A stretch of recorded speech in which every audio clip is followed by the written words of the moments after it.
Hi. So I'd like to take you through how the gameplay works at its most fundamental level.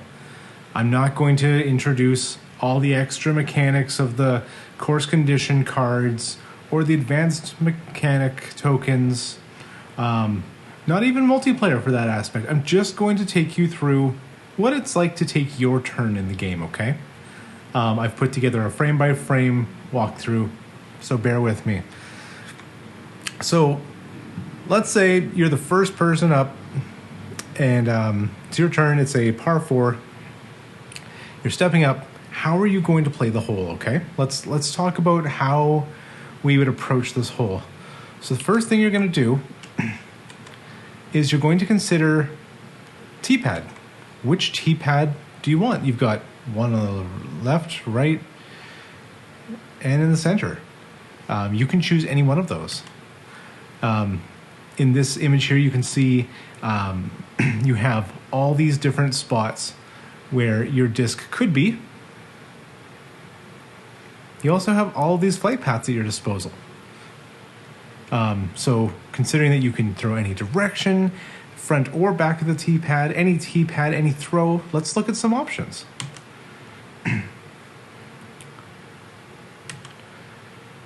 So here's a thought, right? We've got an overstable mid-range that gets us into the clearing, it looks like. Could be worth a try. We have, we can go a wide route and see if we can get to where things are a little more in the clear near the OB line. There's a pretty risky line here with an overstable driver as a forehand that, yes, you'd have to, you're relying on the wind not kicking in. You're trying to get through the rocks, and if everything goes well, I think you could be in trouble. You could still wind up in OB. Not a great idea. And then there's this powerful throw here where, if, again, we don't know what the wind's doing yet, but we see a long straight shot that hopefully doesn't get caught up too early in its flight and make some distance on the hole. So let's say this is the one you wanted to choose, okay? So let's say you're gonna say, okay, I'm choosing this shot. Is there anything else you'd want to consider? Well, you've got your player profile card. Let's say you're playing the bomber, okay? And your special ability is crushed. So before throw-in, which is committing to your throw, you may choose to add a hex before the first hex of your flight path. And you choose whether it's high or low. So let's have a look at that. So you've moved the entire flight path down 1, and you'd be declaring whether that's high or low. In this case, it doesn't really matter, but let's say you declared it low. You've now determined all the things that you could do for your flight path. You commit to it by saying throw in. You have to verbally say that, okay? That locks you in. You can't, no take backsies. So at this point, we're going to have to figure out what the course wind is doing. So we're going to spin that, and for this demonstration's sake, we rolled a tailwind. So the wind spinner's pointing down, which means no matter how the hole is oriented, whether the hole's playing left to right or bottom to top, top to bottom, the wind is going that way. Okay? So now your disc starts moving down the flight path and will resolve things one space at a time. It's clear. There's nothing to resolve. Nothing to resolve. Nothing to resolve. Now we're going to come to this wind adjustment hex, right? At that point, we are going to roll a die. So this is a custom die we haven't made yet, but it determines whether you're going to have no wind, some wind, or a lot of wind. Okay? So for the color's sake of this demonstration, yellow means some wind. So you have some wind, and as we know, it's tailwind. That is going to move the entire flight path token and the disc down 1. See how the whole thing moves? Now that that's happened, we continue on with our flight. We get to a bush. As you may know, bushes are only interacted with very near the end of the flight. You'll see some symbols on the end of the token there. So we're high enough that we clear that bush. I'm going to continue forward over the water. over the water, and wind adjustment hex. Now, this token is also in the tree branches here, but if we were to zoom in, you would see that there is an L on this part of the flight path token. So it's now low, not interacting with tree branches. Regardless, wind adjustments happen before interactions with obstacles. So we're going to roll that dice again to figure out whether there's no, some, or a lot of wind. Okay, so we roll a red. It's going to be a red. It looks like a brown. So it's red, meaning a lot of wind. So now the entire flight path is going to move 2 spaces.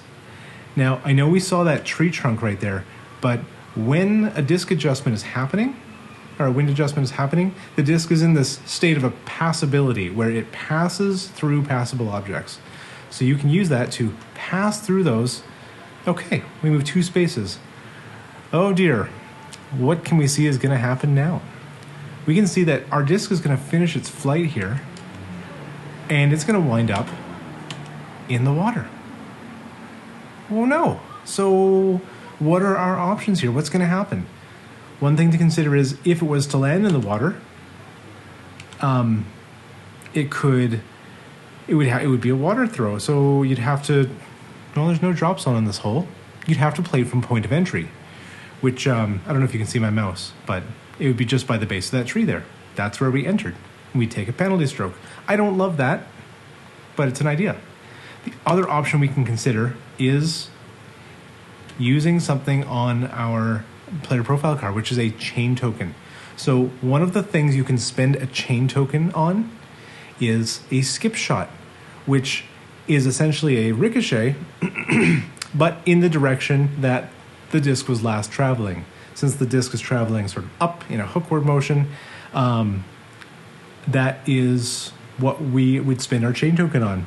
So spend the chain token, and oh my goodness, so you'd have to roll for that. You'd have to roll for how big of a skip you got. As you can see by that little dice there, the blue would indicate you got no skip. So even though you've spent the chain token on a skip shot, it didn't do anything. However, one of the things you can spend a bag token on is changing the outcome of a roll. So if we spent that bag token,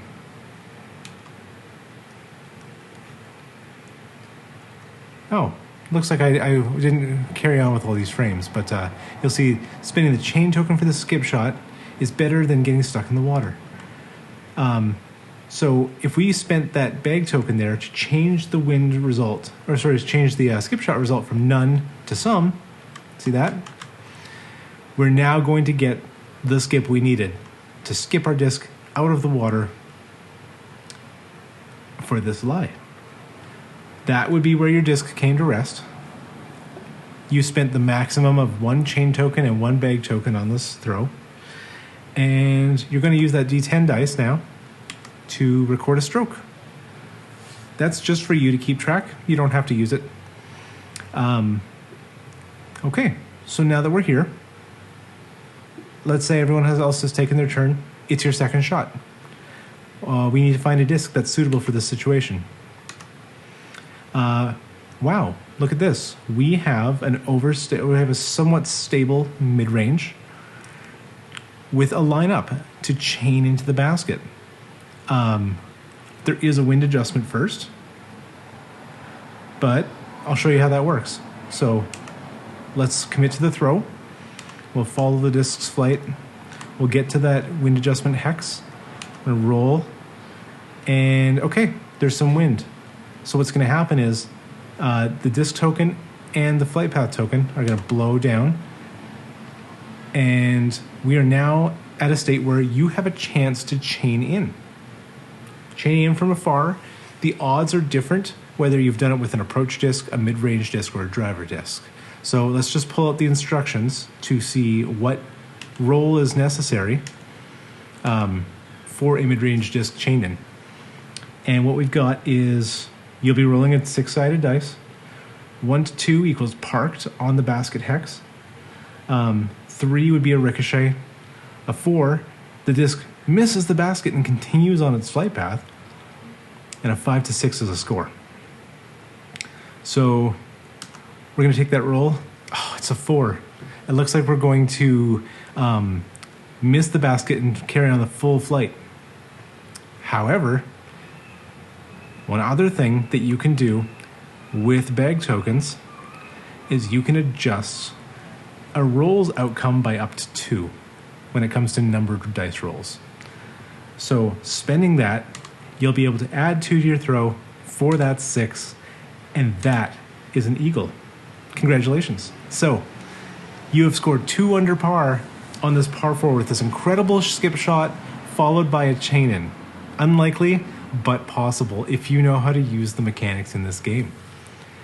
With that eagle, you'll mark that for a 2, and with your basket token, which you use for scorekeeping, you're going to move that 2 spaces because you were 2 under the par 4 that you just played. That's what I had to show you, and when you get an eagle in this game, you earn a chain token. Yes, you spent a bunch of tokens to get here. Don't worry, you do regenerate them. So you've got another chain token for the future. I will go over all the incredible things you can do with bag and chain tokens in another video, but that is roughly how you'd play your turn in chains. I hope you enjoyed this as much as I did, guys. Take care.